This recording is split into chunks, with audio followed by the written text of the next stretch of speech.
Good day, brothers and sisters, and it's another glorious day to be alive. And you're here at Saz Show, and we're all happy to see you back here with us. And you, as usual, you clicking all those subscribe buttons and like buttons. We have a surprise guest today with us from a far country of Israel. And you know, like there's a joke somewhere in here. What happens when you get a Jew, a Canadian, and a Russian bot in the room together? Sparks fly. We'll see, won't we? And only one of them gets paid, right? Ianai, is that the story? Ianai, what's up? How's Israel? Cold, but not as cold as Canada. So, What do you we've got mean that. cold? How's Israel cold right now? Is it ever Well, I cold? didn't say right now. When I left, it was cold. Now I understand it's 31 degrees. I'm not complaining. So what was cold when you left? Well, for us, cold is like 11. Oh, yeah. It's For you, 11 is a spring day. For us, it's cold. It's cold. It's very balmy. Yeah, balmy, well. freezing. Let's get straight to the point. It was a freezing rain last week, right? No, 2 days ago. I noticed I went outside with my umbrella, and when I closed it, ice broke off of it. That was unusual for me. Well, that is a common occurrence here in Canada. Like, how do you? Well, I'm not a common occurrence to Canada, so for me, it was new. We lost some power here at the studio. We're supposed to record the show, and that was a nuisance because the guest that we were supposed to have, she's not available till 3 weeks from now. But we're all happy to see her back. It's Mel, and she's coming back to give us some Tartaria stuff. Ianai, it's going to be an interesting show. Let's get straight to the point. Share some of the stuff that there's a lot of things going on in the world right now. It seems like we're living in a crazy world, and a lot of events, a lot of rockets flying on all parts of the world, and especially in Israel. Can you comment on the most recent events? Because we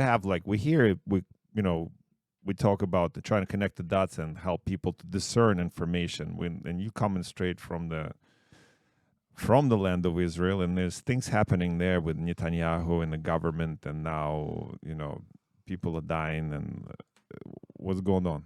Well, you opened the Pandora box on that one, but let me try to explain some of the situation. It's a very long-going, complicated one. If you're talking about Netanyahu and the rockets, they're two different topics, so I'll separate them with your permission. Let's talk about the Temple Mount riots to begin with. As you know, we have an ongoing low-level conflict with the Palestinians. Specifically, they have several groups in there. They have the Hamas, which at the moment is the biggest terrorist leading group. Then they have the Jihad, they have Al-Qaeda, they have a whole bunch of the Muslim State, ISIS. They have a whole bunch of groups that just get smaller and smaller from Hamas, and they just get, the smaller they are, the more extreme they are. And also there's the PLO, Fatah, as we call it, which is the Palestinian Authority, which is supposed to be our partner in peace, but they're like one leg here, one leg there. When they want, they're our partner. When they want, they're just another terrorist group. It really varies according to the weather and what it is they're trying to achieve. It's not 100% either way. But they're the least terrible of them all, but that's not saying much. So now we're in the middle of the month of Ramadan, which is the month where the Muslims fast during day hours, and then they feast during the night. If it's fasting or not, I'll leave you guys to debate on that. But that's the month of Ramadan. It's the holiest month of Islam. And of course, it's the most explosive one because it's the holy month.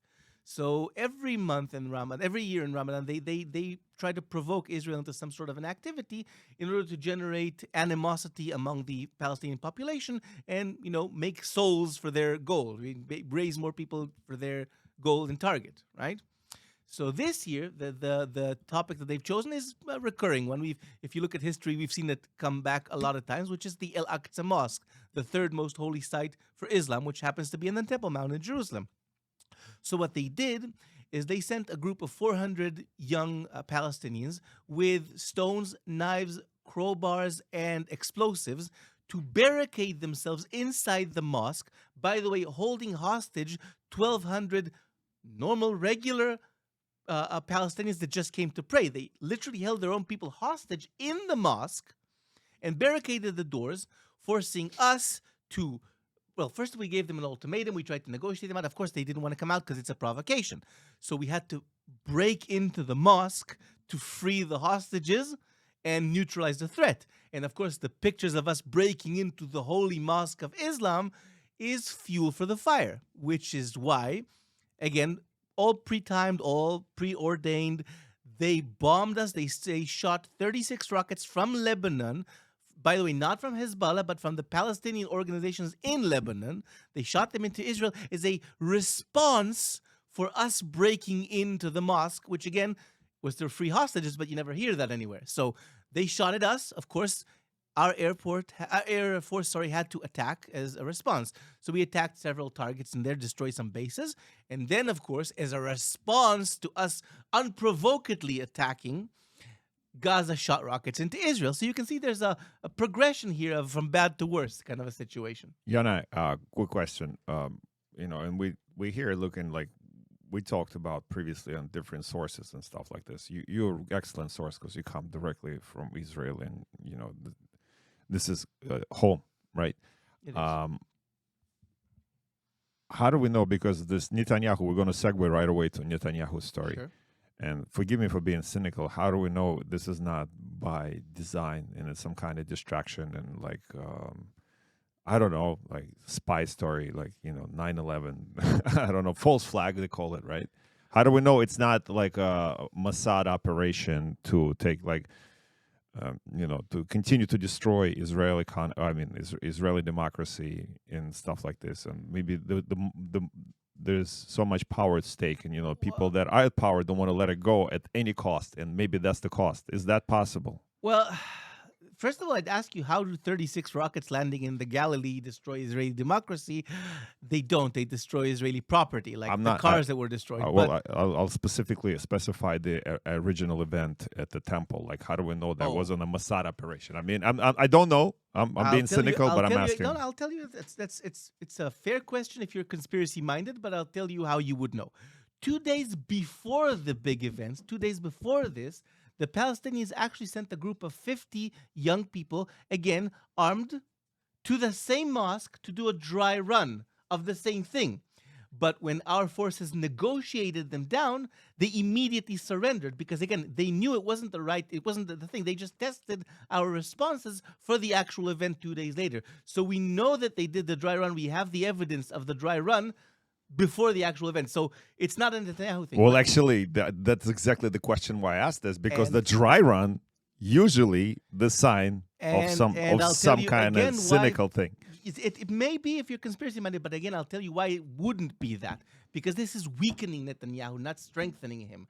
The problem with Netanyahu right now is that he sold to the country, in the last election, he sold this idea of just vote for the strongest right possible. You get a full right government that can control everything. We're going to be strong with the Palestinians. We're going to be strong with our enemies. We're going to show deterrence. So he really sold like a aggressive, militarized kind of government.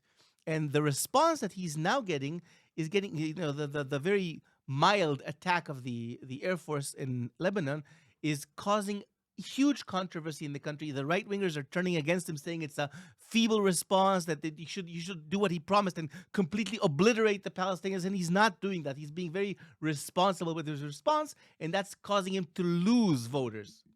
So what is the conspiracy? It's working against him. Yeah, okay, so or maybe it is. Maybe like, okay, I accept that. But what about okay, let's go back to Netanyahu. He's been at power for a long, long time. There's a lot of corruption story with his whole family. And we always hear, Ianai, we like to discuss Western values and Western democracy, right? Israel is part of the Western democracy and Western values. We definitely do our best to try to be. Yeah, right? So the issue there is unknown to people because most people don't really know what's going on in the neighborhood, especially when electricity goes off, as it did 2 days ago, right? As long as I got stuck on the train on the way to Ottawa for 6 hours without electricity. It was fun. I will discuss that in a second. That's an interesting story. But let's finish the Netanyahu story. So what is going on with Netanyahu? Tell me, like, first of all, how did he get back into power? I thought he was done. His political career was over. It was never done. It was never done, and none of us thought it was done. Netanyahu was in power longer than any other prime minister in Israel, including Ben-Gurion. He's literally been in power for 13 years before this specific term even started. So that's the longest ever. There are actually two generations now in Israel that never knew any other prime minister except Netanyahu. They kind of accept him as a fact. He is the prime minister by definition. Um, how did he get back into power? This is actually provable. You can actually track it in history. A lot of Netanyahu allies over the years get betrayed, lied to, stabbed in the back because he'll literally do anything to stay in power. As you said, some people just stay in power no matter what. So over the years, he's gathered a lot of begruntled former allies. And we had a very unique constellation where all of his former allies joined with the opposition to literally create a blocking opposition that was they'd overpowered the coalition and literally took over the government in a democratic election. So they all formed a coalition of everybody who hates him, and they actually managed to keep government for a year and a half. But with the situation insecurity being what it is, and with his propaganda, and it was blatant propaganda of, we're going to show them we're strong and, we're going to be like almost a militaristic, fascistic government thing, he actually got enough votes, barely enough votes, to actually reestablish a coalition a year and a half later. Can you explain the whole coalition thing? Like, because that's a bit like, because it's unique to Israeli. The British have it too, but sure. The idea is this: the Knesset, which is our parliament, our governing body, has 120 members. To establish a government, you need at least tiny majority over a half. So 61 and more, you can actually establish a government if you have 61 or more. Now, because there are different parties, not like in the U.S., for example, you have Democratic and Republican, that's it. Different parties can actually sign agreements and join together to create that block of 61 or more. How many parties are there? Oh, God, I've lost count. There's too many. There's way too many. It's impossible to count. Why do you? Because every person who thinks he has an opinion now forms a party. But you can't automatically just go in. You have to have at least, in the election, you have to have at least 4 MKs, 4 Knesset members to be able to be elected.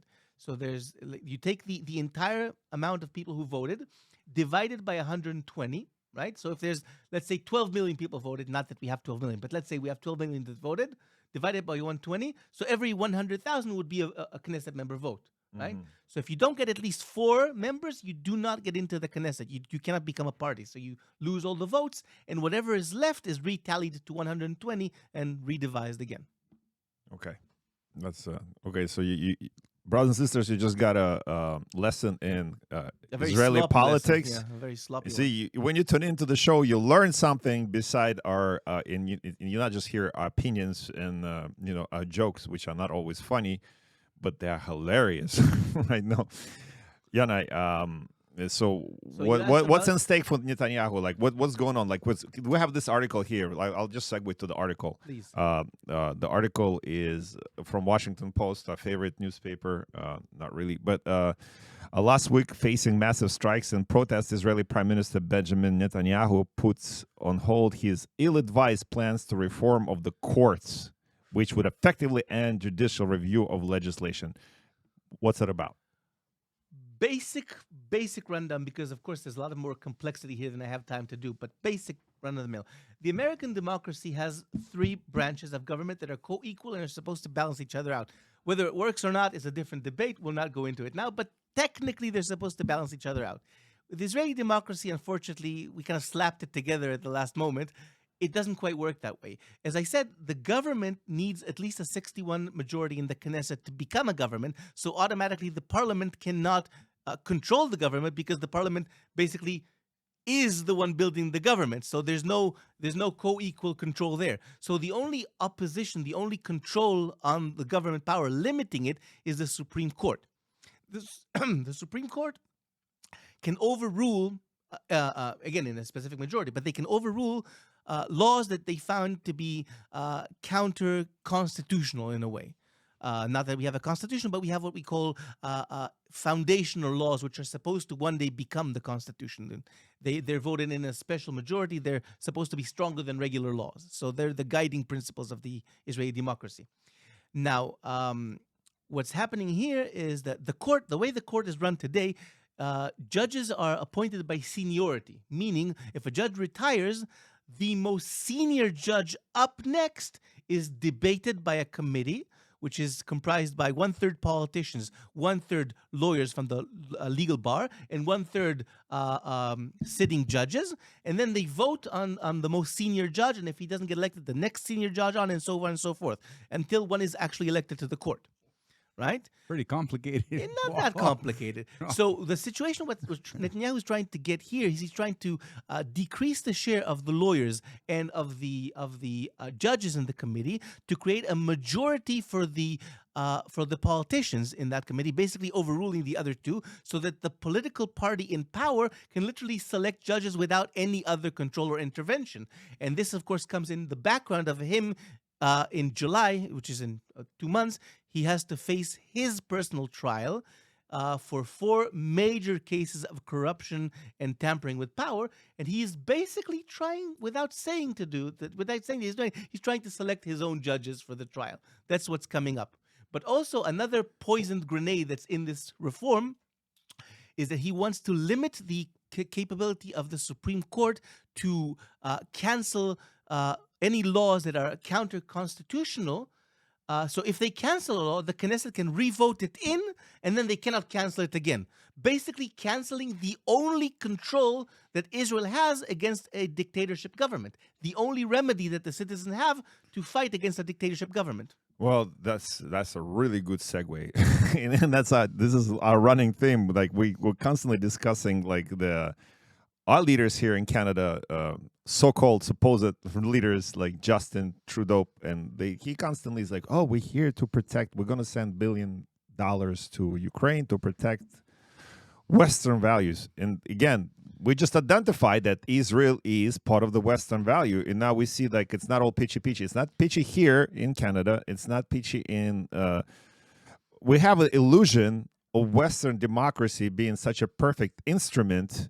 And now we start to realize it's not. But the point is, why are we using this as a defense to go cause more harm in the world? Like, this is, tell me again, Netanyahu, what is Netanyahu crimes? Like, what is he accused in? Well, alleged crimes. Again, I'm Alleged, not judge yeah, and that's- jury, yes. so I can't convict him. The fact that I don't like him doesn't mean that I'm judge and jury. He's gonna get his day in court, and he's gonna have a chance to prove guilty or innocent, regardless of my personal opinions of him. His wife is involved too, from what I understand. His wife and his child and a few close friends and some billionaires from abroad. There's a fairly complicated story there, but to try to put the very small, again, I'm not going to get into all the complexities. There's no time for it. It's years in the making. But basically, he accepted a lot of money in the form of favors. He never accepted money directly, but favors, trips abroad, expensive cigars, champagne, ice cream, jewelry for the wife. The life of a politician. A lot of favors. And surprisingly, several months after these favors happened, some laws against monopolies were canceled. Some laws against competition were canceled. Some laws against bringing money to Israel from abroad without review of where the money comes from were canceled. And a lot of billionaires suddenly started making a lot more money. Surprisingly, it's the same billionaires that actually helped him with his favors. So again, you can start to see that there's an issue here. Also, tampering with Israeli media. He actually conspired with the head of the biggest newspaper in Israel to only print favorable stories about him, his government, and his family. And in return, he would clamp down on all other news media, allowing that specific media to grow bigger and take more control. Glenn, would you like to comment on this? We don't have the same thing here in Canada? We do. Well, we actually, I don't know. How did he influence Ianai? Okay, here in Canada, we have CBC and other channels, right? He actually covered all of it, not just the main paper. The way he does it, he just writes a blank check, right? Or like in terms of like this recent COVID thing, they bought advertisement space, which they ran like a COVID commercial every 30 seconds, for example, right? Okay, when you're saying you're going to have to be more specific. The government specifically, and so we have them. Yeah, the famous they. Yes, they're everywhere. Exactly. So we have the unlimited budget. We have the unlimited budget here. So like our legacy media, our mainstream sources like CBC, for example, like CTV and all that stuff, they get a blank check pretty much, and all the executives got the bonuses. And the fact is, like, why would they shoot themselves on the foot by writing terrible stories about the government? You don't bite the hand that feeds you. Glenn, what do you add to this? Yeah, the CBC and CTV, that's like Canada's version of CNN, the clown news network, bought and paid for. Well, and then the interesting part is that we have gentleman guest Ianai, and we're really happy that you are here today. Not much to of share. a gentleman, but I'll take the guest part. So far, so good. So far, so good. And he's very knowledgeable and passionate about the subject and stuff like this. And the reason why you're here, we may have different opinions, like we always do. And the point of this show is, and Yana, I hope you appreciate that when I refer to people as brothers and sisters, I refer to brothers and sisters of House of Israel. We can get into this on other shows, but I don't mean House of Israel, just the country, but House of Israel, the 12 families. All the Abrahamic religions, wherever they are. Yes. But it's been said that Israel, the Jewish and the Palestinians, they were all one tribe. You're talking about the Semites. Yes. All one time. Yeah, you just have to go back about 5,000 years for that. I'm sure that there's no debates, discussions, or arguments in the last 5,000 years that are of any note. I've heard that on both sides. And yet, I think it's paid provocateurs to put each other at each other's throat all the time. Like, look, when you were mentioning before about the PLO, right? The Palestine Liberal Organization. Liberation, yeah, yes. Okay. There was a gentleman who was in charge of that for many, many years named Yasser Arafat. Yasser Arafat, right. True. And he was supposed to be for the people, standing up against Israel. But it wasn't true. It was like when he passed away, they found out his wife had hundreds of millions of dollars in France. True. Close to 3 billion, in fact. Yeah.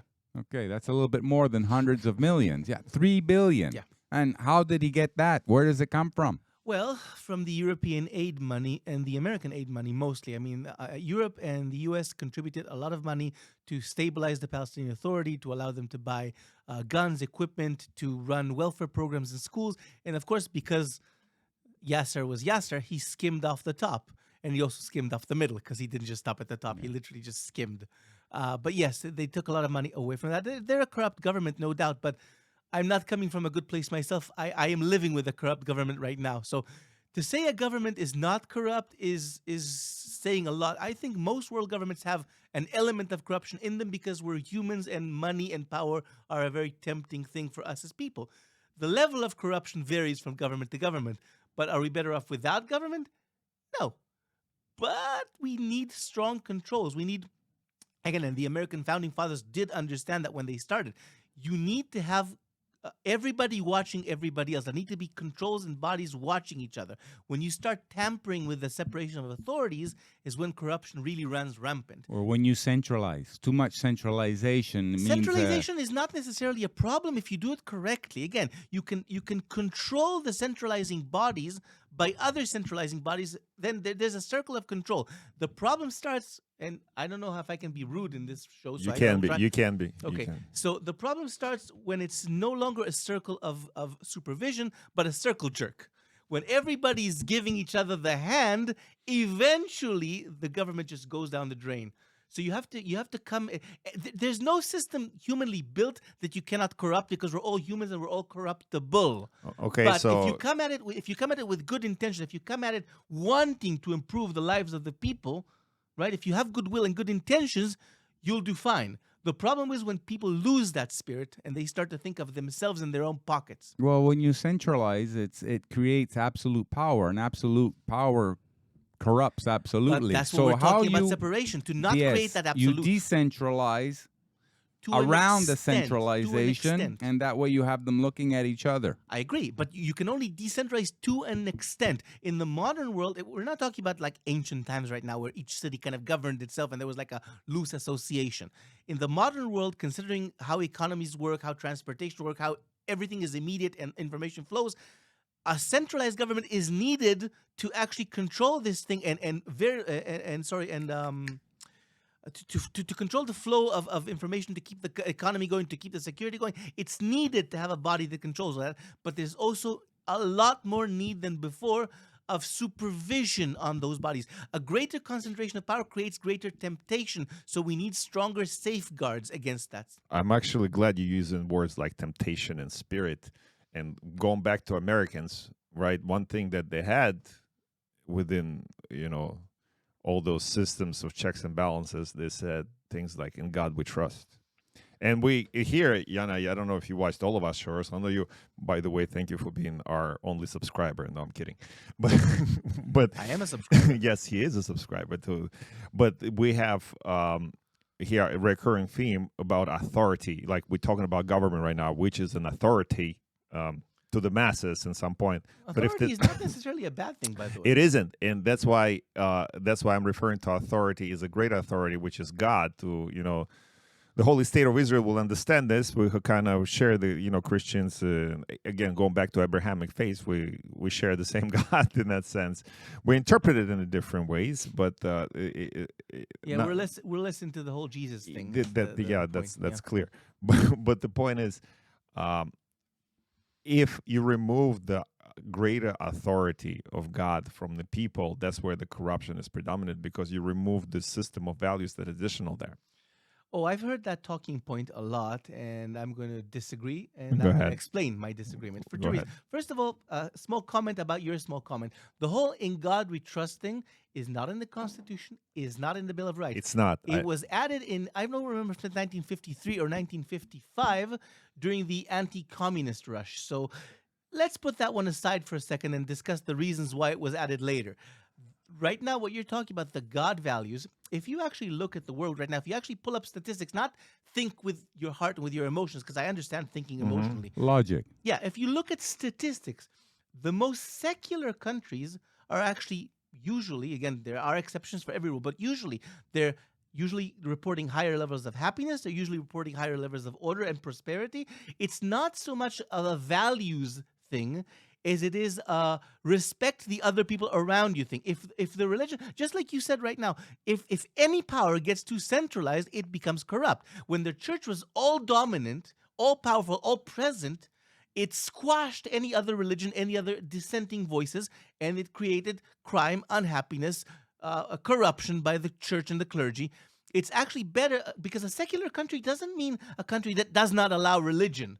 It doesn't. It just means it allows your religion, but also mine and his and theirs. You can be whoever you want, and it's fine. You don't have to have a state religion. Yes. And that's, by the way, why the American fathers came to America, to start a country Yes. where anyone can be anything, including religion. And that's clear. We don't disagree on this. What we're saying is, if, like, for example, I grew up in the communist country, Soviet Union, and in Soviet Union, God lot of was my friends did too, yeah. Exactly. So the God was replaced with With a state. well, God was replaced with Lenin and Marx and all that stuff. But because I think you skipped Stalin there. Just that's before Did Stalin. that purposely. well, actually, Lenin, then Stalin. That's the progression. Well, yeah, but Lenin, I remember in the classroom we had a phrase right on top of the chalkboard blackboard. said, "Lenin lived, Lenin lives, Lenin will be alive." So which is basically God kind of creature, and he's still kind of on the red square that you can go see him. He's ever present. I've been. And then they removed the God's laws, and they just sort of kind of little bit reinterpreted, and they made this, instead of you having this authority of God, but I don't mean like authority to which you submit without question, but authority in terms of like good values. Don't kill, don't steal, don't covet the neighbor's wife, all that stuff, right? They did all this, and look what happened to that. We're aware of what atrocities happened within the communist country. Well, I think you're mixing apples, oranges, and pears. But let's get into that just a little bit. First of all, the person that had a problem with religion was not so much Lenin. He really didn't care that much. But it was Stalin, who saw religion as opium for the masses, and that it's something that competes with the state's authority over the people's mind. It's exactly what we said. The problem child is Stalin. We know where the issue lies, but that's not even the discussion. The problem with Russia is not just one-fold. The problem with communist Russia, right, is on the one hand the authoritarian and terroristic government that Stalin led and other leaders after him just kind of picked up where he left off to a lesser extent, but also it was a bad economic system. It was a bad political system. It was a system that encouraged lying to the superiors above you to meet the quota because you couldn't actually meet Well, but the that's quota. the point. That's exactly what you're saying. You But use it's the not word. just, it's but not you- just one thing, Alex. It is. It isn't. No, it isn't. I'm not saying. But if you remove the foundation, But that's the mistake. That's the mistake you're making. It's super easy and it's very tempting for us as humans to say that's the one thing that's causing everything. That's the well, one no. issue. I didn't There's say. never a one I never issue. have actually even said that it's a one issue. But I'm saying it is the foundation. Look, Israel is a secular state, but religion is a big part of it, isn't it? Truly is. A secular state, it and would- it's 75 years now. Yeah. And it Oh, would. oh, it- almost, right- in yeah. this May will be 76. Okay. Hooray. And Israel actually wouldn't exist without its religious I- backbone. I completely agree. Though the actual person who initiated the movement, the Zionist movement that started the country, was actually secular. Theodor Benjamin Herzl. Yeah, he of was completely course. secular. He was a reporter, a press reporter from Vienna. A quick little question. We'll segue into something else after this, though. How do you think Israel is going to fit in when you see what's going on in the new global order that's starting? Let's say with Saudi Arabia joining with, not really joining, but with Iran, with Egypt.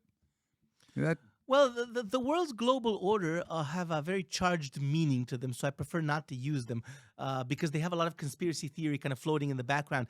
But let's talk about what's actually happening. The world is always changing. If you look back 10 years, we had crazy wars with Afghanistan. If you look back 20 years, we had the Gulf War. If you look back 30 years, there's always something happening. The world is not a quiet place and nobody sits still and just goes, oh, this is perfect. Let's never change the situation. We're always changing. But we are moving for a regional realignment. The Chinese are, and this is not news, this is very not news, they're doing everything they can to try to become a world power and supplant or at least compete with the Americans. They want to become a global power. They want to overtake the U.S.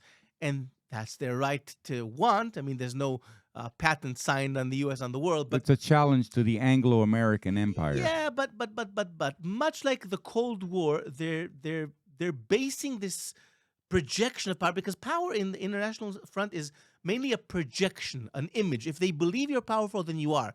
Look at the Russians. When they invaded the Ukraine, everybody thought that, in 3 weeks, there's not going to be a Ukraine. They projected power. But then when it came to the test, their army is crap. They just disintegrated against the Ukrainians. And that's wonderful. But did they? That's did a they? different discussion. I'm answering the other question. We'll go to Ukraine in a second. Don't take me out of it. But same thing with the Chinese. They're projecting a lot of power, and they have a lot of economic power right now. But their army is untested. They never actually fought an actual war. They have a big army, but they never fought any war, as opposed to the U.S. Army that has a ton of Yeah, but experience. you're and talking equipment. about armies like Their right currency- now. yeah, the currency, it's it's an economic stalemate, battle. right? It looks like it, but it really isn't. Their money is centrally controlled and governed. They're keeping it specifically in the lower level than it should be because they want to compete more effectively with the U.S. The second, What happens when they back their currency? It's a currency. It's fiat. Right now, it's floating. It like is a all. fiat Okay. Well, What it's not- happens it's not- when they it's not- back it but with it's not- gold? But it's not floating, by the way. It's not floating. They're keeping it artificially lower. It's not floating. They're not letting it float the way it should. And they're not backing it with gold, by the way. The whole backing with gold thing is out the window for many years now. There's no country now that backs their currency with gold. This is history. It doesn't Why is happen the anymore. price of gold starting to appreciate? Because people still have this perception in their head of gold as some sort of a reserve currency in case of an emergency. So the psychology of the masses creates demand when they feel that there's unrest in the world. They think that it's an escape port. But let me ask you this. If civilization, if society really started collapsing around you now, would you be able to eat gold? Would you be able to sleep No, in but gold? why are It's all the useless central compared to- banks doing everything they can to get as much gold as they They are can not. right now? They are not. Most world. Last year was a record year storage for central banks for gold. Did you look at the parallel to the purchase of US dollars and euros? 60% of the reserve of all world banks, 60% is US dollars stored. And that's a fiat currency, not a gold currency. Another 20% of that is euros stored. Again, fiat currency, not gold based. So 80% of all reserves of major banks is either dollar or euro, not gold. Gold is being purchased. Of course it is. It's a currency like any other currency, but it has long been But the this time. is the reason why we're having inflation throughout the world. Is the Nope. fiat currencies Nope. are losing their Inflation- purchasing no, power because they're inflation- printing too much of it. No. No, absolutely not. Inflation is caused by a number of factors. One of them could be absolutely an overabundance, an overflow of money. This is a factor that could cause it. But there are also other factors. For example, if there is a lack of supply and there's an overabundance of demand, then you have a lot more money going out from the people than there is actually purchasing power. So the money is not cycling, it's not circling. So if I'm offering you for this pen $20, but my neighbor is offering you $30 because he needs a pen desperately, there's no more pens in the store, now this pen is worth $30, and that's inflation for you. We'll see. It sounds It sounds like we know we're doing reverse globalization, more into regionalization right now. So this is one of the casualties of it, obviously. Again, you're trying to create a global picture, and unfortunately, there isn't a global picture. Every area, every country. Actually, I'm a globalist. I'm the opposite of what you just said. You know, what I'm saying is every region has their own little bubble that interacts with all the other bubbles around it. Some areas are experiencing more globalization. Others are decentralizing. Others are kind of wafting in between. The world is a complicated place. I know it's super tempting to paint it in black and white pictures, but it just doesn't work. Ianai, one other question, very important. I'm a firm believer that all major wars are central bank wars. The big banks are the people who control the big banks are the people who make the wars for their gain. You know, they're the ones who keep changing the world, as you just said. What do you think about that? First of all, I think the world changes just fine without anybody's help. I mean, we're people. If you eat the same meal every day for 3 weeks, eventually, even if it was your favorite meal, you're going to look at it and go, I don't want this anymore. So we change as people naturally. The world changes without a central government or a bank or a conspiracy theory happens because we're people and we change. It's a natural thing. That being said, some wars have absolutely been started for profit, not just banks. Rulers, powerful people behind the scenes, some have definitely started that way. But there's also wars of ideology, there's wars of protection, wars of wanting more territory, wars of historical or ethnical background, like in Yugoslavia before it fell apart. There's a ton of reasons why wars could happen. Narrowing it down, again, this is the same temptation as everything else. Narrowing it down to a single globalizing factor. Oh, those damn bankers who are also usually Jews because those Jews. It's oversimplifying, which is, again, a tempting thing. It's easier to see a world in simple numbers, but the world isn't simple. But isn't it a simple number that's like 3% of all, the controlling part of the world is only 3%, and they are the bankers. But it is the fact. No, it is not. Why not? No, very good question. That's why he's here. When you put such a number, like, okay, there's a famous saying in Israel: 42% of all statistics are made up on the spot.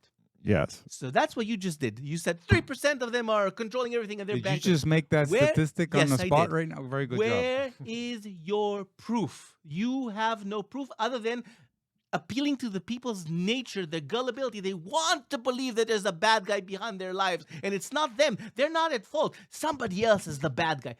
If you look at the percentages, it's true that the people with money and power are the top 1, 2, 3%. They have a lot more influence than we simple folks have about our politics and our lives. That comes with money. But that's it. But that's the point. No, Alex. Money is influence. It's true. Money, by definition, is influence. You can do more with you have more. But to say that they are the only and the most governing and that's not true. Right now, I didn't say the only. I didn't say the only. Right now, I'll take the U.S. because it's the easiest example. They're the neighbor to the south. Well, you can even take Israel. We just talked about Israel for a while, and look what Netanyahu's doing. Okay, I'll look at what Netanyahu's doing. If you're going with the classical conspiracy view of the bankers and the left and they're No, like buying the government. That's what he's doing. Everybody's trying to buy the government. That's the problem. The left is trying to buy the and the government. people that have most money, the people that have most money have more chance to buy it. But you just said the That's left is true. trying to That's buy true. That's the what I'm right. saying. But saying they have more chance of buying it is not the same as saying the government is bought and sold. 100%. They have influence over it.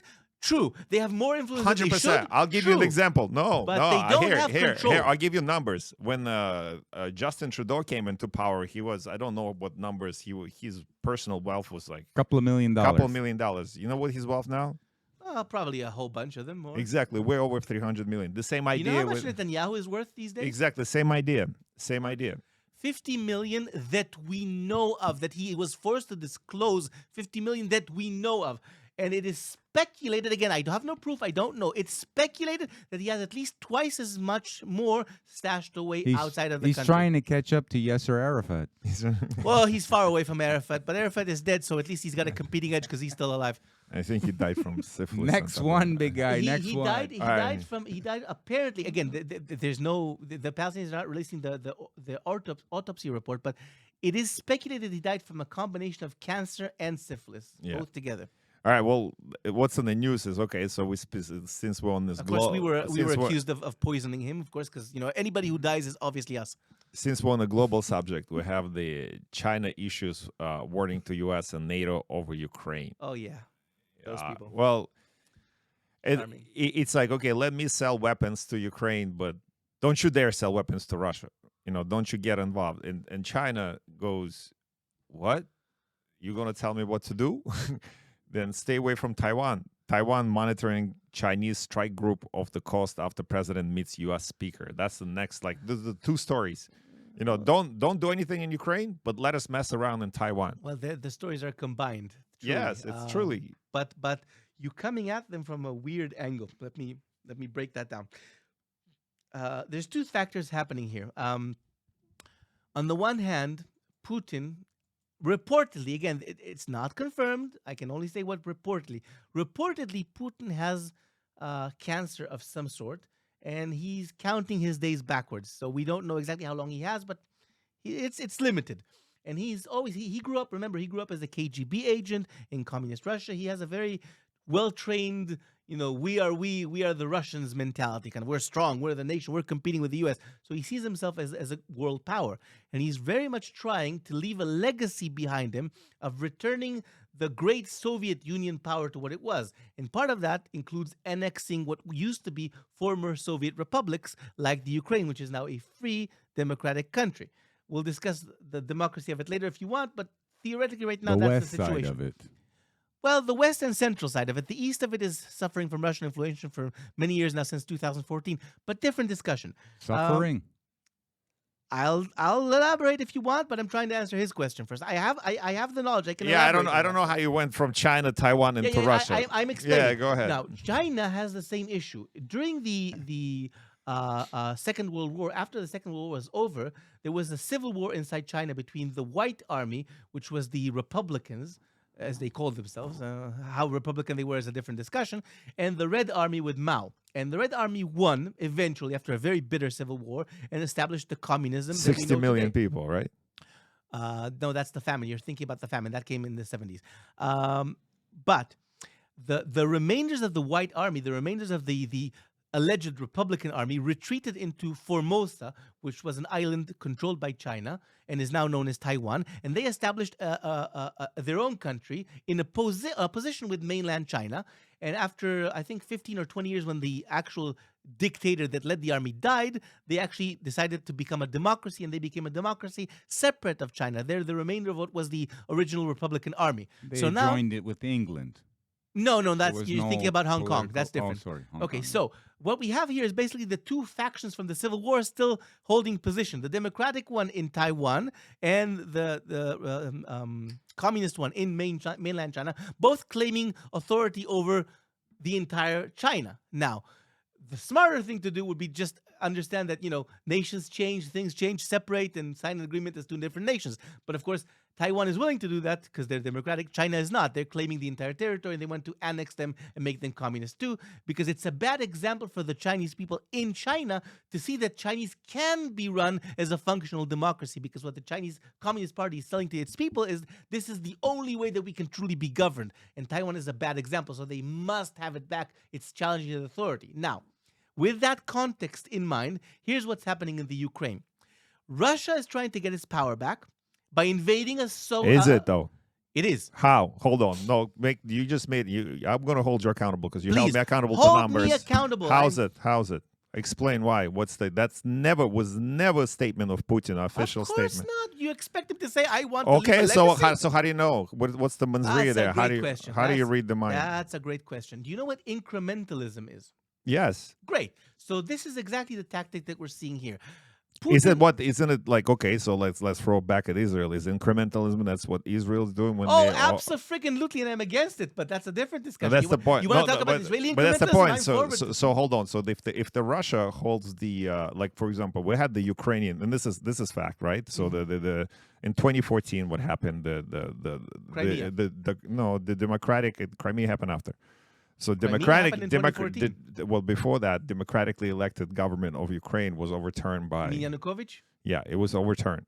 We can discuss the corruption of the government and all that stuff, Yeah, but it was overturned. Let's but discuss it. Yes, but it let's was discuss overturned, and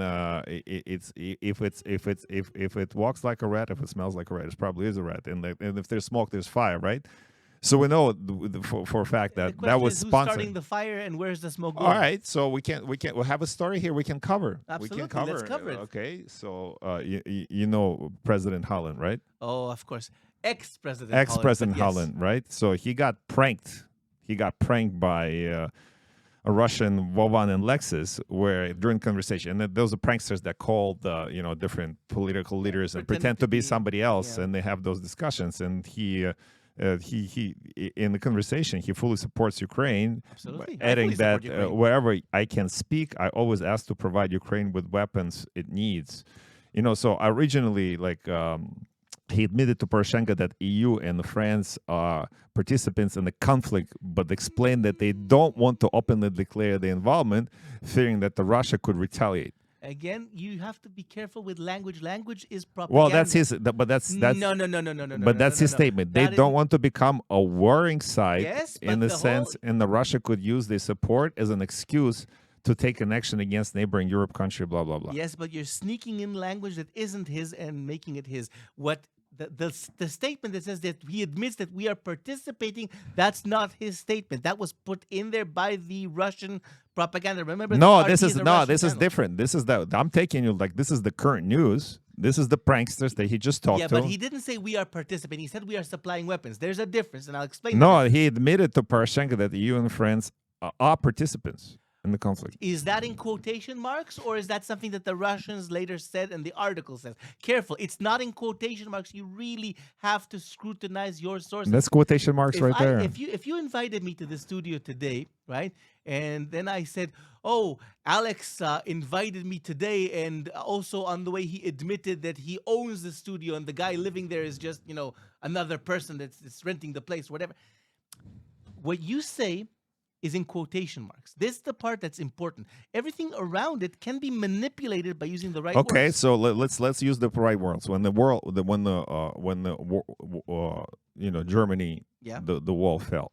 Yes. What was the agreement? What was the agreement? Yeah, what was one of the agreements? Well, okay. First of all, there wasn't an agreement. It was- There was an No, agreement. but there was an a agreement. this was a national internal movement by the German people to reunify. No. What was the NATO agreement with the Gorbachev that signed? Okay. Is it No weapons pointed towards No, Russia. and That- no more NATO expansion. that is not. It wasn't a signed agreement. It was an understanding, not an assigned agreement, because the Russians refused to sign it. It was never actually signed. It was an Okay, so understanding. an understanding. So Yes. what happened? What happened is the Soviet Union collapsed on the one Yeah, hand. so what was no more purpose for NATO, right? Was there though? That's a good question. For a while, it seemed like NATO was pointless. For a while, Till they got just- it just till we kept- got Iraq, it just kept- Afghanistan, well, it- Libya, Syria, Uh, it- Kosovo. NATO is a big story. We can again, if you want to discuss. But that's what I'm saying. Like, there's a history. If we talk about Okay, factual I'm data, going to try to go into it, but again, you're doing the Gish Gallop thing where you're throwing 5 subjects at me at once. but and not really letting me go into them. they all connected because the NATO is the fact that is the reason where the Russia is protecting Okay, its then- interest. Then let me start at the beginning. If you want to Go talk ahead. about NATO, let's go backwards into history.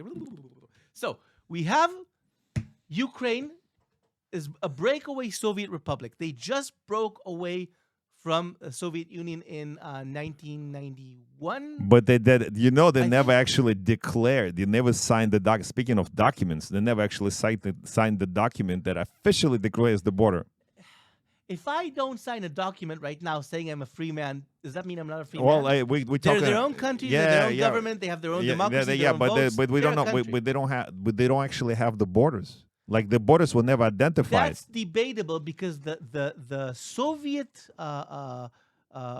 republic inside the Soviet Union there were different republics. The Soviet Republic was very clearly defined. They had internal managerial borders, and in fact, Khrushchev, I think, even gave Crimea to the Ukrainian. Exactly. So it Republic. was never original. It was never originally part of Again, Ukraine. that's a debate. You can debate it. But you just said it. You just said it. Your own language. You said Okay. Khrushchev gave it. If Egypt now decides, it's never going to happen. If Egypt now decides to give the Sinai to Israel, does it not belong to Israel? Even if it wasn't originally ours, does it not belong to us now? That's the point. Isn't it the point of creation of Israel too? The choice that you're making of when does something belong to someone is an ideological choice. You're picking the Russian side because you're ideologically on Oh that no, side. no. I'm not picking those sides. I'm just being the you're opposite side of stopping- the argument. You're stopping me from answering the original Yeah, question. go ahead. Here's the original question. When they broke away, a lot of the nuclear silos, a lot of the nuclear stockpile of the Soviet Union was already in the borders of Ukraine. They had a ton of bombs, nuclear reactors. For hell's sake, Chernobyl is still in Ukraine right now. They had a ton of nuclear weapons. So they reached an agreement with Russia because Russia was really worried to create a new nuclear nation right next to them. So they reached an agreement with Russia. They're going to return all the nukes until the very last one. They gave away all of their nukes to Russia. And Russia guaranteed that it will respect the borders of the Ukraine and protect it. So there was an agreement there. You give back the nukes, we respect you as a nation. That's how it started. Now, after they gave the nukes, there started what we call incrementalism. Russia now knew they're not really a threat because they don't have nukes, so they started kind of edging at the border, creating little conflicts, annexing a little bit here, a kilometer here, 2 kilometers Wasn't there. it go? because, Can we you know, make who's an gonna- incrementalism argument for both ways for the NATO doing the same thing? I'll talk about NATO in a second. Let me finish the line of thought. Here's the thing. Nobody's going to go to war over a kilometer here, 2 kilometers there. You can debate, you can discuss it. So it's incremental. You take a little bit, enough to provoke. Well, create listen, provocation, all not wars to are over create war. resources. What resource are Russians going after? Not all wars are resources. Again, you're going for a fallacy. Remember, we talked about black and white thinking. This is black and white thinking. Some wars are for resources. Some wars are for religion. Some wars are for political prestige. Some wars are for a historical Or is it a perception? notion. Or is it a perception? It definitely could be a perception. Everything Wars is can be perception. triggered Yeah, it's a Everything. perception. by So- wars can be triggered by a number of things. Usually, by the way, Okay, let's it's a use combination of let's use factors. let's use okay, so we have example of 5 wars in the last that we all can we were participants of this, right? So This we have microphone goes down. we have sorry. Can you fix it for me? Yeah. So we have 5 wars. We have things like Libya. Why did we get rid of Gaddafi? Gaddafi. Okay. Well, I personally did not agree to the Libyan war. I am not a supporter of what happened there, but Thanks to Victoria Newland and Miss Clinton. that is a war of perception and a war of vengeance more than anything else. Right. Power, right? It's not so much power as in, oh, you did that to me and I have an opportunity of paying you back. So I'm But gonna wasn't pay he you back. creating a state that was different from petrodollar? That was the strongest economy in Africa. Well, he had a petrodollar state, don't get it wrong. Yeah, but he Libya was a selling petrodollar- oil for gold, and he amassed a whole bunch of gold too. Well, yeah, but that's because he loved gold. Did you see his palace? Everything was gold. I mean, everything was gold. The floor, the ceiling, the faucets, the toilet but also seats, quality everything. of life in Libya was way higher than it is now. Quality of life. Libya is there are many tribes in Libya. Libya is a tribal country even today. More so today, in fact, than before.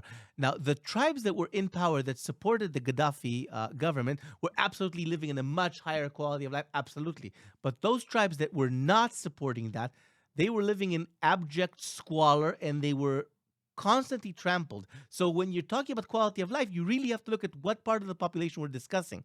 Well, regardless, it's lower now. It's something- lower. Well, yeah, absolutely. Big guy. But that makes the point that we were discussing before about the need of a centralized government to actually regulate quality of life. The second the government collapsed, now it's just warring factions, the country went down the drain. It was the same thing when Iraq went into Kuwait and stole all Kuwaitis' gold. Same idea. Yeah, Well, Kuwait was selling oil for gold too secretly, and they're not supposed to do it. So when the Americans went into Iraq to so-called, to liberate it, their payment for, liberating Kuwait from the Iraqis, their payment was in gold.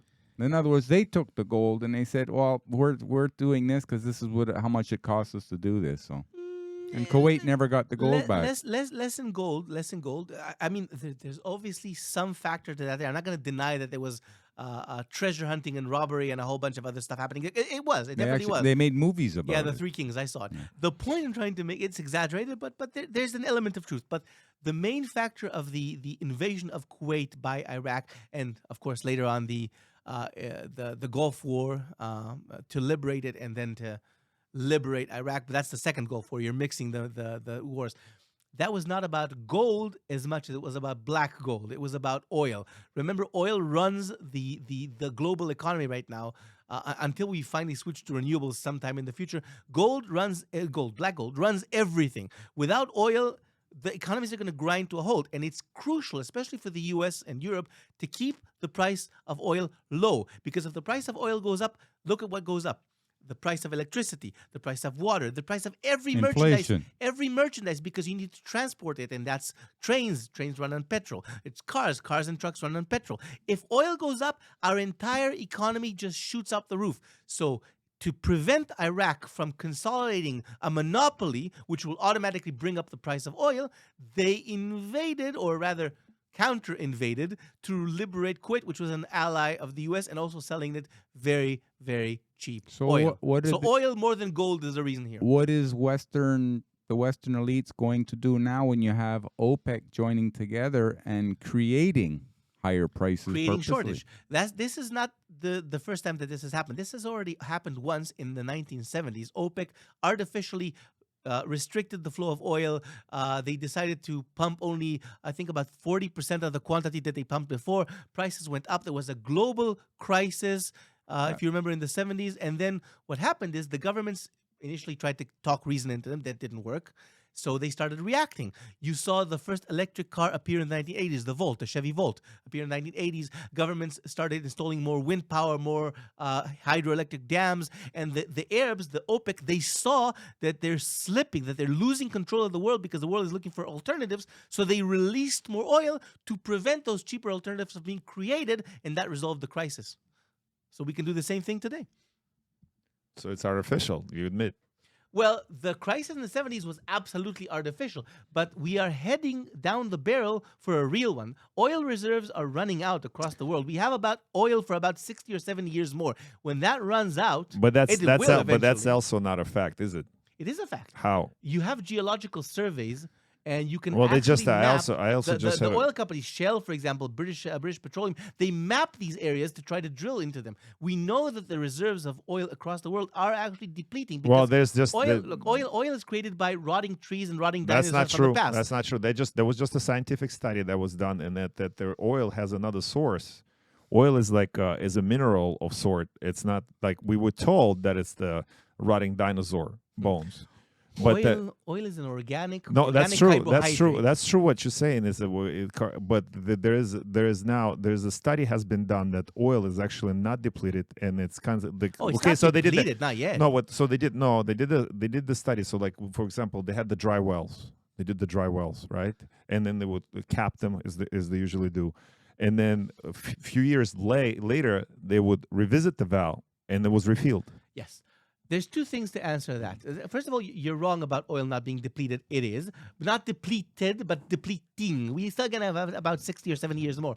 But there's two things you didn't consider here. First of all, oil is not stored underground in giant tanks. That's just an illusion we have in our heads. Oil in a natural state is stored in little cracks in the rock where those little droplets kind of hide. So if you leave a well that's been tapped to completion, you leave it alone, it gets refilled slowly. Those little cracks slowly filter back into the empty well over time, over a number of so years. It actually is just what you just this statement. No, stop.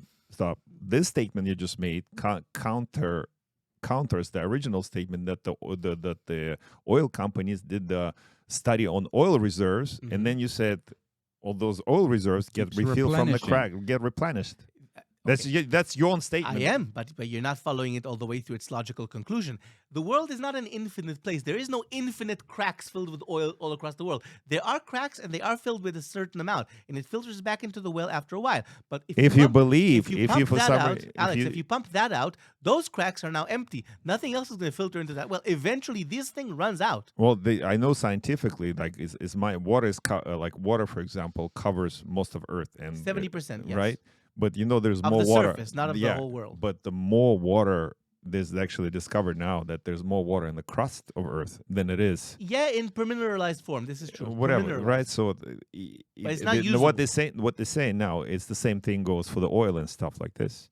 No, it isn't. And it replenishes itself. We know how the chemical construction of oil works with 6 carbohydrates and hydrogen connected to it. We know what the structure is, and we know how it forms and what its history is. Now, in Israel, we are, as you know, a oil-poor country. We have nothing for oil. Not since Syria. Yeah, not since Syria. Moses picked the only place in the Middle East that doesn't have oil, and that's where we settled. That's fine. But the point is, we have an area in the south that has what we call oil splits.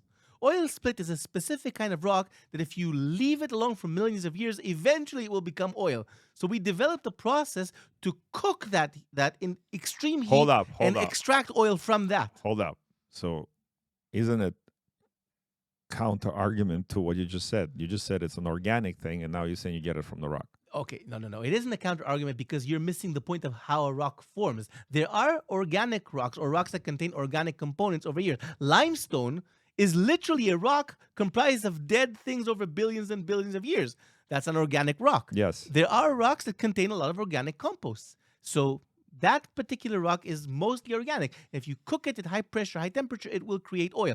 But like everything else, it is a limited resource. So we know so very little about limited resources in the crust of this thing. We know a lot more than we did in any point in human history. But we're guessing a lot of things. I'll give you an example of what we're guessing. We're guessing some things. We don't know. Like, for example, you, me, or scientists, we could guess about the core of the Earth, for example. Like the core, they say, like, well, there's mantle, there's lava, and then there's an iron, and then there's an iron core that has its own rotation, and that's how we get the magnetic.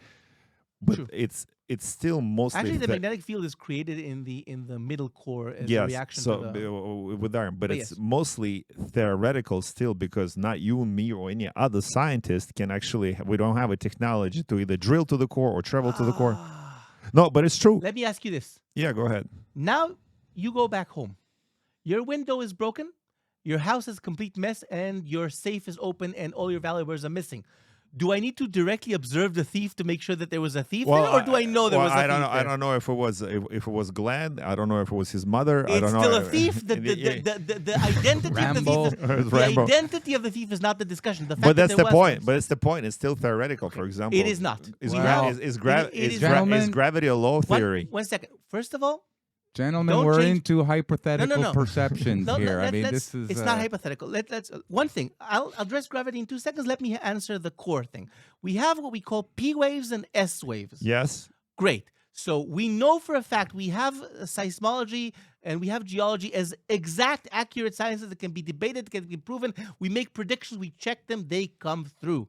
So when there's an earthquake anywhere in the world, it sends direct shock waves across the mantle to the other side and also the sides as well of the Earth. So the core is so dense that those waves do not pass through the core. So we can see what waves pass through and what waves do not, and we can map the inside of the Earth by exactly mapping earthquakes along tens and tens and tens of years to create a more accurate map. You don't have to see the thief to know that we have a core. It's still theoretical, isn't it? It sounds no, it is not. It is proven scientifically. It sounds like Hollywood. Yeah. Okay? They always put a movie about some problem that's going to come out, and it ends up coming out 5-10 years later. It sounds like Hollywood. It sounds like it because you've never seen it. The problem with human perception in general is that it's harder for us to believe things that we haven't experienced personally. Right? And none of us has experienced a core of a planet. It's natural. Well, that's the point, isn't it? But it's there, and we have scientific proof. And if you want to, if you want to make sure if it's a theory or a fact or a conspiracy or whatever you think it may be, there's a simple solution to that. Go Take a course in geology for 1 year. Learn. Don't say, "Oh, I don't believe it." Learn Hold on, the hold on. facts. Then Okay, discuss okay. it. Again, learn the facts. So geology course will By the way, be. I am a geology major too. So That's good. So geology helps. course, that's good. That's why we're having it. So geology, you learn geology from the accredited institution. And then I perform my own experiments. They give you the equipment. They tell you, go out to the field, write your conclusions, tell us what you see. It's part of the degree. You have to conduct experiments. It's not enough that they did it and I believe them. I take my measurements, I go outside, I map it, I chart it, I register it, I connect to other people in other places in the world doing the same kind of measurements. I take their data, I compare it to mine. It's a lot of work. These conclusions, science, by the way, it's super popular to discount science. Where were we 200 years ago without it? Science is making a lot of work. Not everything is correct. But you can't say, "Oh, I don't believe it," just because you don't believe it. Oh, I didn't say I Test don't believe it. try I didn't say don't believe it. I'm just saying, like, maybe I'm cynical about this, You but are. like till I touch it, I don't know if it's real. If you touch the core, it's been a Well, pleasure that's the meeting point. you. It's That's been the a pleasure point. meeting That's the you. point. Sounds like an educated or indoctrinated geologist. Which one? What, depending on your perception, no? Well, I would go with the educated. There you go. Indoctrinated means that I believe it without testing it myself. By actually doing the Okay, so experiments, is there a flat or round? is there what? Is it flat or round? The Earth? Yeah. Are you joking? No, it's an honest question. There's a called flat Earth The movement. Earth is more or less round. It's almost completely round. There is a few bulges here and there because of tidal forces. But Have you ever we can say seen? it's round. Have you ever seen the picture of Earth from space? Oh, that no, absolutely. that looks what you just described Yes. with bulges. By the way, you can go right now. Talk to me while you're Okay. doing it. Go to the Himawari satellite. It's a Japanese satellite. It's not even U.S. A Japanese satellite right now in space, taking a What picture. is it called? Himawari. It's taking a Spell it. picture of the Earth every, I think, 10 minutes. You can literally see live pictures from 10 minutes. How do you spell it? Just write Himawari satellite. It'll correct you if you're getting it wrong. I always get it wrong. That's fine. But here's the interesting part. Some people say, "Oh, it's fake. It's not even real." You can literally take a picture of where you are right now on the Earth, right? Compare the clouds. Look up. Compare the clouds. They are the same patterns. You are literally taking a picture. Where are the bulges? Okay, that's the problem. The bulges are several miles thick. You have to get excited No, first. the bulges are several miles thick. If you have a ball of Earth that's 42,000 kilometers, if you get a bulge that's a couple of miles, you're not gonna see it. You can measure it, just like a billiard ball, right? If you take a billiard ball, it looks completely smooth. You can even touch it on your cheek. It's smooth. Put it under a microscope, you're going to see all the grooves from all the times it's been banging against the table. You can't see it. It's just too small. It looks like a composite to me. It doesn't. Well, of course it looks like a composite to you, but that's because it's overlaid with graphics. Take the raw image. Where's the raw image? You have on the side, you have options. Yeah, there you go. Just take the raw image, the actual live picture. Where is that? Yeah, I would assume that's the that's film button, but yeah. See that looks like a digital composite to me. Well, that's probably a composite because the Himawari is not that close. It's not that far. Sorry, it's actually closer. Try to push the film option, not the globe option. While he's doing that, do you think that men have been Yeah, to the that's- moon? That's actually more. personally? You remember, look at the differences. That's 10-minute intervals, so you can see the time is running a lot faster here than it is in reality. But yes, sorry. Have men been to the moon? Have men? Yes, 69? absolutely. We have the moon rock to prove it. In fact, we even have a piece of the moon rock in the museum in Tel Aviv. So yeah, we absolutely have been, and you can tell that it's not an earth rock because if you break it down and analyze the minerals right. in it. So let's speak of science. Like Sure, go I right like ahead. the scientific. I'm gonna pick your brain. What is a woman? As long as you leave it inside my head, What I'm is- fine with it. what is a woman? Trick question. Well, I tell you why. Because since we speak in science, this is strictly scientific. Wait. Am I supposed to answer this as a politician or you want to No, answer scientific answer. Because there's a big difference there. Yeah, that's right. So, and this is the discernment thing that we have. Like, we definitely not going to get all the stories we prepared today, but you're an interesting guest, and I'm like thank you. hearing your opinions a lot. Thank you for being here. You're But welcome. U.S. Supreme Court rules transgender students, bio males in West Virginia can compete against female athletes. Right. Where's the science in there? Like, you're right. Actually, that's an interesting that you said. Do you want me to give you a political answer or scientific? There's a big difference there. Here we have a political approach to an issue. 100%. I completely agree. Oh, look at the Rambo made the cut. Good doggy. Okay, so So how do you I'll like? answer that. I'll give ahead. both answers, and then I'll explain them as much as you want me to explain them. How So weird. let's talk about first the biological one, then let's go to the political one, because the biological one is not a disputed one. I think everybody can agree that biologically we have males, we have females, and we have a small number, less than 1%, of weird genetical deviations that are either hermaphrodite or completely asexual, which happens. They either are born with two sets of genitalia, they're one small male and one numbers. female. Yeah, less than 1%.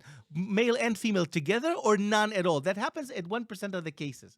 But most people are either genetically male or genetically female. That's the biological factor. Okay, so is this guy this guy in the picture, that's a genetic male or female? First of all, by saying this guy, you already tell me what your political opinion is, but let's discuss that.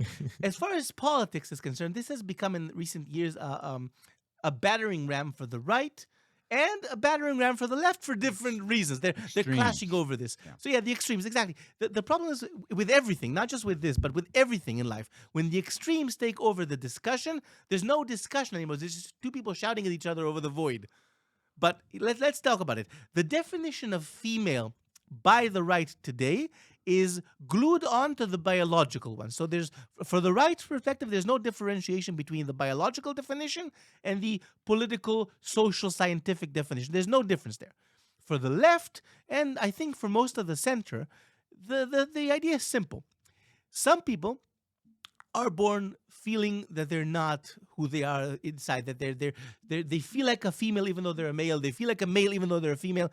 And this has, by the way, been proven with CAT scans and with MRIs, that there is actually a malformation in the brain, or a different formation in the brain that actually Okay, triggers so that. malformation, the language is important. Yeah, So malformation. okay. Yeah, you're right. I corrected myself. Malformation means a defect. It's not so much a defect as it is a different construction of the brain from the norm. It's not worse or better. It's just different. From the norm, so it'd be abnormal. It would be different than the normal. Abnormal has a negative connotation. It doesn't create any defects in thinking, in personality structure. It only affects one thing only, and that's the only thing it Well, affects. I read a study. Your feeling of your own personal sexuality. Now, Well, no, it's actually I don't think it's a sexuality question, because it comes down to So less mental physical, health yeah, issue. more mental. okay, mental health issue. Your feeling of yourself as a male So or it's a mental issue, right? Because I'm being just 2 careful days with ago, those words, and I'll tell you why. Because when I say mental issue, it's like a step away from saying mental illness, and it's not a I mental didn't say illness. that. Well, but You it's not didn't, that, but there are a lot of your it- listeners that will think it. But it's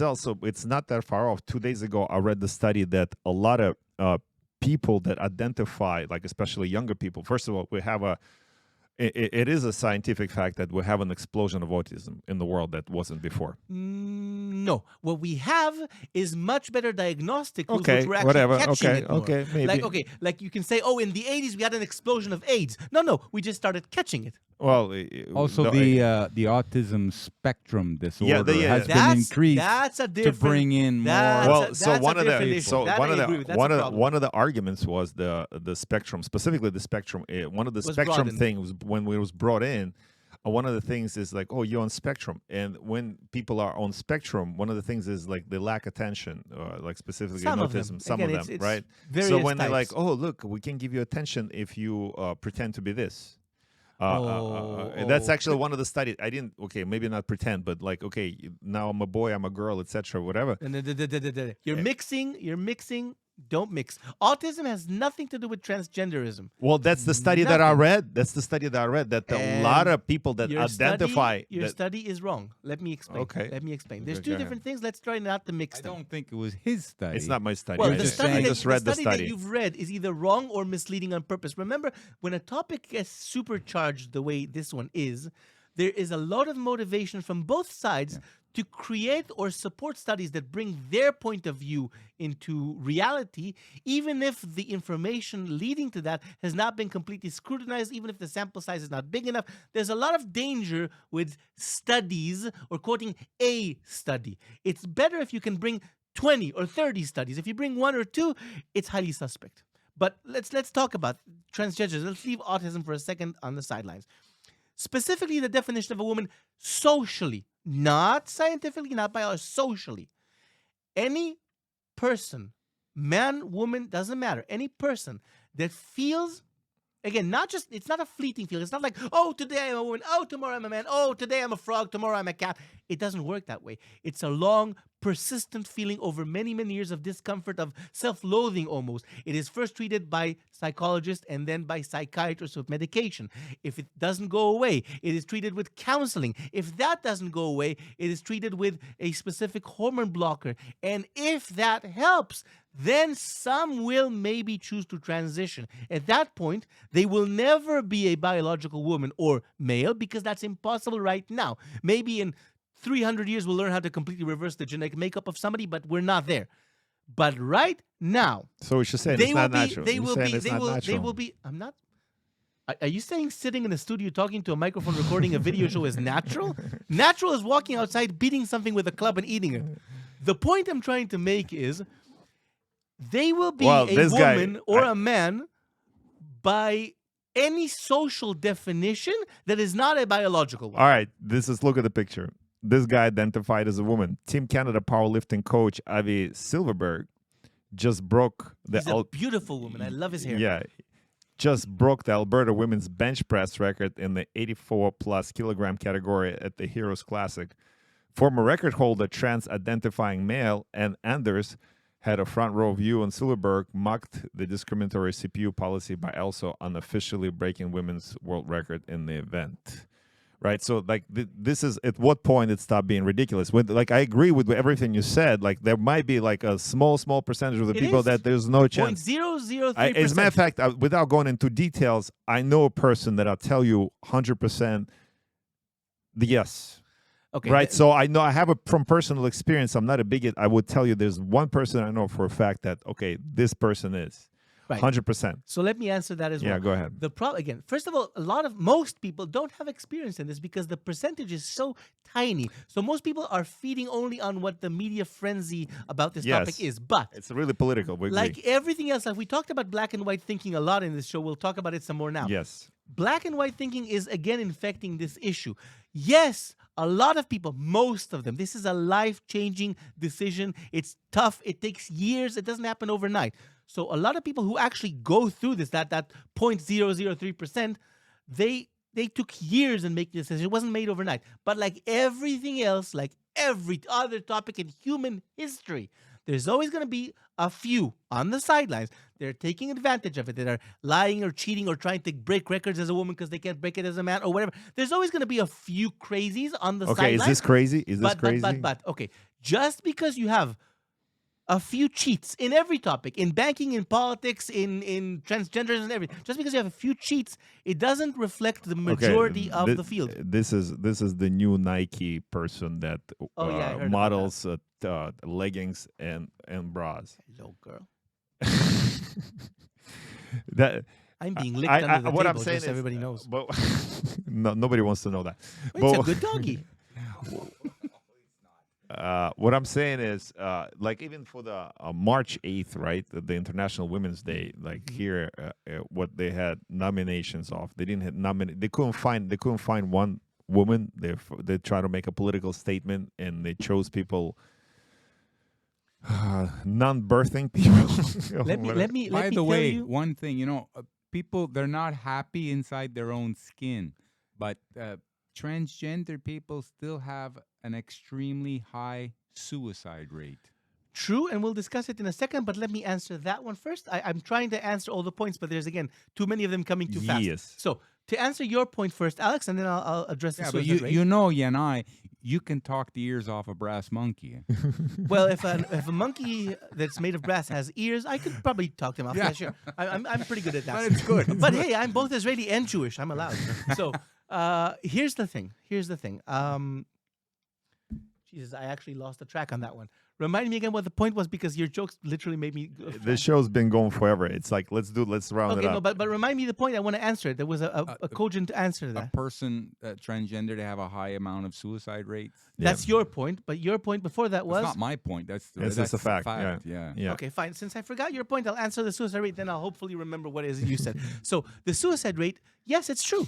But let's look at the reasons for the suicide rate. Is it because they're transgender, or is it because most of the people around them don't understand them, persecute them, treat them badly, and then it creates a lot of stress on them personally? Besides the stress that already exists with that very difficult decision, and it raises. Okay, I know how to counter that. I know how to look at the suicide rates in the gay community during the 80s, right before they got mainly accepted. When they were accepted, the suicide rate went down. The same thing is happening It's still pretty high compared to the rest of the population. Because there's still a lot of persecution compared to the rest of the population. I don't. It's a social acceptance thing, not a transgender thing. I don't get necessarily prosecuted, but I know friends. I have friends. Oh, I remembered your point. Your point is very simple. To answer it, again, yes, there are exceptions to every rule. Yes, there are sidelines to every rule. I understand that. But again, you can't say, oh, I know one that's real and therefore that one is real, but everybody else is false. You literally have to judge case by case. And again, it's not I decided today that I'm a person of a different suasion. It's a years-long process. It's a lot of therapy. Nobody transgenders overnight. I'm not going to decide today, I want to peek at some girls. So I'm going to be a girl. I'm going to go to the bathroom, take some pictures, then come out and be a boy again. Okay, that doesn't work that way. So wait, it's one of your statements, and I want to get off that topic. I want to move on. So, one of your statements was years-long therapy, including medication, right? True that. And now we know factually, and it's a big problem and issue that specifically, we'll use America, is over-medicated. And that's a different story, but yes. It's the same story, and they specifically over-medicated with psychotropics. Like actually, the most common drug right there is not psychotropics. The most common drugs there are opiates of different yes, amounts. that's true too. But they also prescription of like all kinds of anti-anxiety, mental disorder, and all that stuff. Like that's really prevalent right now in the United States. Why that is. It's less because the people are affected. It's more because the pharmaceutical companies are so obsessed with profit that they've literally successfully lobbied Congress. Isn't it? So going back to your point, it's perfect that you brought it up. Isn't it? Going back to our original statement, people that have money and pharmaceutical companies have money and they can influence the political structure and political dialogue in the country. Yep. Isn't it plausible / possible that they are influencing things like what we're talking about, like the whole transgender movement? So to throw people with mental disorders off to continue to have the population. It's not. You want the short or the long answer? No, well, I didn't finish the point. It's not in the interest of pharmaceutical companies to heal people, because if they do, they don't become customers. Ooh. But it's true. That's conspiracy thinking. It's not a conspiracy, it's a fact. Oh, it's a conspiracy thinking. Let me answer that. What about the guy who thinks he's a wolf? Ahoo. Yeah. Anyway. But that is people like that too. I used to be a wolf, but I'm not now. I personally identify as an attack helicopter. I know the famous saying, but that's not the point. The point is, here's the situation. Okay. In the short answer, no, you're wrong. The long answer. First of all, it's not profitable to do that. Remember, we're talking about 0.003% of the population. It is literally not profitable for them to target such a narrow niche market. No, hold up. I'm going back to the prevalent psychological issue in the United States, where it's like 60% of you US. said two things. You said that topic, right, about the that's it's one of the ways to throw people off. And then you said, is it possible that they're also doing it for transgender? Did you see? Have you been? This is the counter argument. Have you been on college campus recently? On college campus in Canada. No. Oh, U.S. or anything like this? In Israel, yes. Israel is different, but in U.S. again, if you go, everything is different. There's safe spaces everywhere for people that are offended, and then there's safe spaces because be careful. This guy. Just recently, Marjorie Taylor Greene decided that they need safe space for Republicans in colleges. You should be careful with that now. No, that's what I'm saying. But that's what I'm saying. That's like I'm not making the argument here, Republican versus Democrat. Like the universities is the breeding ground for younger generations who are actually like all in Adderalls and whatever other psychotropics. They're not all, again, you're generalizing, but you know what I mean. And that's the growing population of kids that are going to become adults, and that's the potential pharmaceutical customers. Then let me again explain. I was trying to, but I'll do it again. So again, to address the earlier point and then go into the one you're making now. The earlier point, the market for transgenderism and medication on that is so freaking narrow It's not It's profitable. not. It's. I'm not talking about that as a market. You I'm brought it talking up as about an no, issue, so I'm bringing it I'm up. talking about it's not a market. It's just a sign of the I population understand, but of it's a culture stupid, in general. It's a stupid illogical sign. It doesn't work. What do you mean? Because the market is too narrow. If you're ascribing malicious intent to the pharmaceutical companies in transgenderism, whether it's causing No, it not or treating transgenderism, it, mental health. Because like they don't but teach. you have to separate them, You know, Alex. you- Transgender is not a mental health issue. Is it? It is not. I'm sure they're going to come with an mRNA shot for that too, Alex.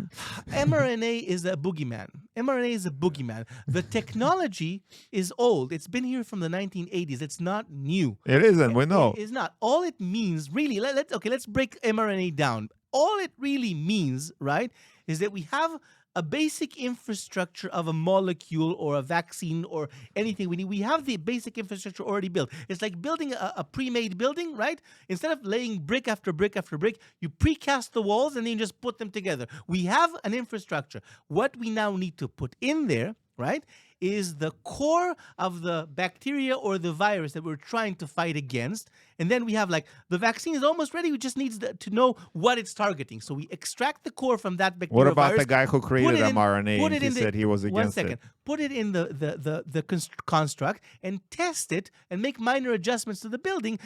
Add some lights, paint it on the outside until it's fit for purpose. So it's a lot faster to develop a vaccine. As for the guy that developed it, let me tell you this.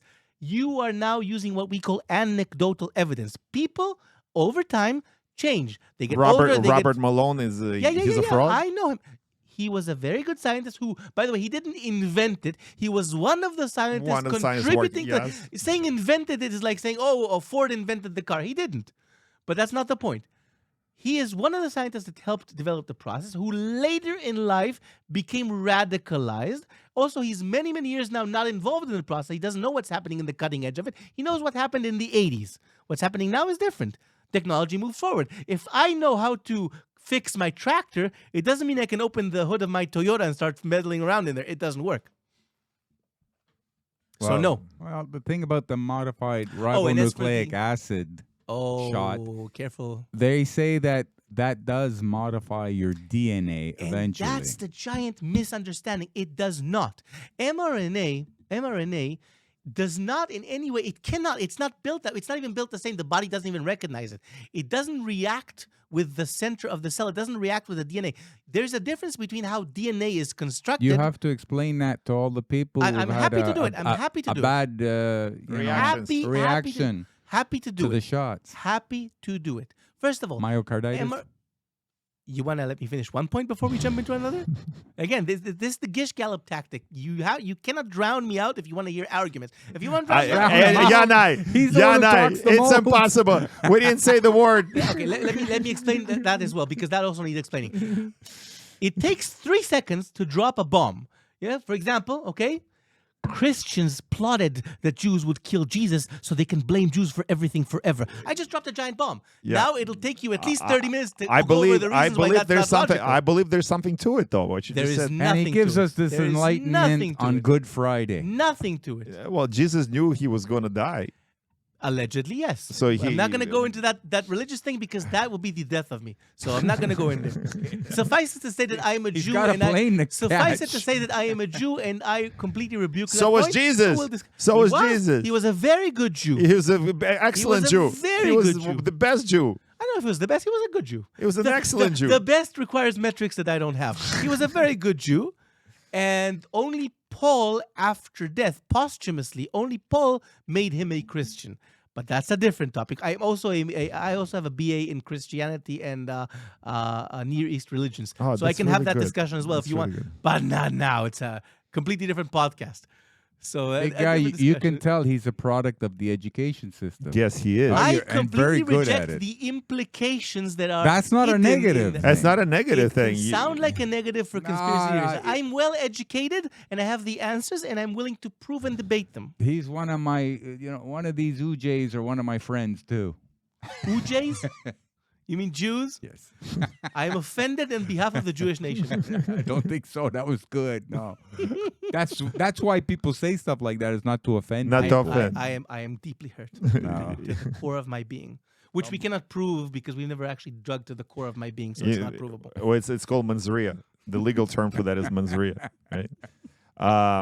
It's okay. We went for way too long. This is an excellent show. Actually, we're really happy we're here.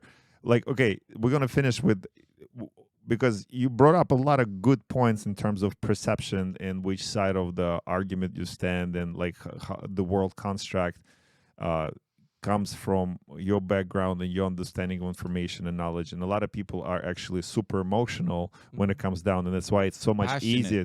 Passionate. Very so passionate. much, so much easier to throw off the balance by just throwing a couple issues like transgender, COVID, something else, and then we start Bomb throwing, and then we become divide and conquer. The point of this show, actually, we won't here to divide and conquer anybody. The point is here, like, look, there's three people here, and we all say three. that, but one of you is a Russian bot. So. Yeah, 3.5. 3.5. Yes, that's right. Good point. Yeah, you're on point today. The point is that all three of us here together, and we have three different backgrounds, three different understandings of the world. Mm-hmm. We are similar in some ways. We are different in some others. We have some common interests. We have some different things that we like as well. Mm-hmm. The common theme here is we still get along with each other. I don't want to hurt you in any way. I don't look at you differently. I don't feel you're less of a person if you have a different opinion. I don't think Glenn is a different person because he has a different opinion of you or me, etc., and that's how we have discussions. Remember, I told you, if the extremes take over the debate, there's no more talking. There's just shouting at each other over the void. By having that tolerance, we may not be able to do it, but we can at least listen to the points the other person is making and maybe change our mind. Well, there's no, even if you don't change your mind, you will hear the other person point and to see the world that he lives in. And if you cannot accept that, then what's the point? Well, you can accept it, you just don't have to agree with it. You don't have to agree with anything, but you could accept it that, like, I know you don't want me harm. I know you don't want him harm. You know him maybe. I wouldn't try. He's got a dog. He's got a big dog. Although the dog kind of soft. Yeah. And I think that's my point of this whole conversation. Like, we come from three different parts of the world here. And I don't, I mean, like, not just geographically, but in terms of our background and our upbringing. Sure. And we understand the world in a different end. So to point finger and say, you completely wrong or you completely wrong actually goes against the whole polarity. But again, I'll bring back this one common thing. Like, all three of us here have a connection to a higher power, whatever that is. Well, as a generalist pandeic thing, I'll agree with it. But the higher power topic is again one of those. No. But I'm not trying to. I'm not trying to define the higher power. No, exactly. I'm not trying to define. We can agree that as a principle, I agree with you. The debate of which we'll leave for the next podcast. No, we're not debating in this. What I'm saying is, like, we are holding strong. The reason why we are getting along is because of that stronger connection to stronger values that come from above. But again, I'm not defining above as like some above us. But I would say that the reason we get along is because we all have an open mind and an open heart and a willingness to accept others and value them as people. Yeah, but where do those values come from? That's the debate that we're going to have next time, because if we open it now, you're going to have another hour of recording. It'll never stop. Yeah. A friend of mine, a black fella, he said to me, his father gave him some advice a long time ago. He says, racism is not you hating somebody who's not like you. Racism is being more comfortable with somebody who is like you, like a cultural belief or something like that. Well, that's ethnocentrism, but if we could sit here at the table and we can talk about differences, but do it openly, then you walk away from the table with a greater sense of knowledge and you eradicate all that racist BS, and you realize that you become one under the Creator. You know, we're all here together. You definitely we become have a better to share person. we have to share the planet. So this enables us to get along better, not be wedged apart by the powers that be. Well, I agree. There's a lot of charged language there, but I would agree provisionally, and I would say that my definition of racism would be looking for reasons to hate people that you already feel that you hate, but now you have to rationalize it. You see that? Another one. So now I have 2 points of view that I cherish. Brothers and sisters, it's been a great show. Ianai, thank you so much. It's been a pleasure. Do you want us to share your links on the? You have any links you want us to share? No, I'm good. Thank you. I appreciate it. See, he's a hidden gem. So you need to tune into this show. When's the next time you're coming back? Good question.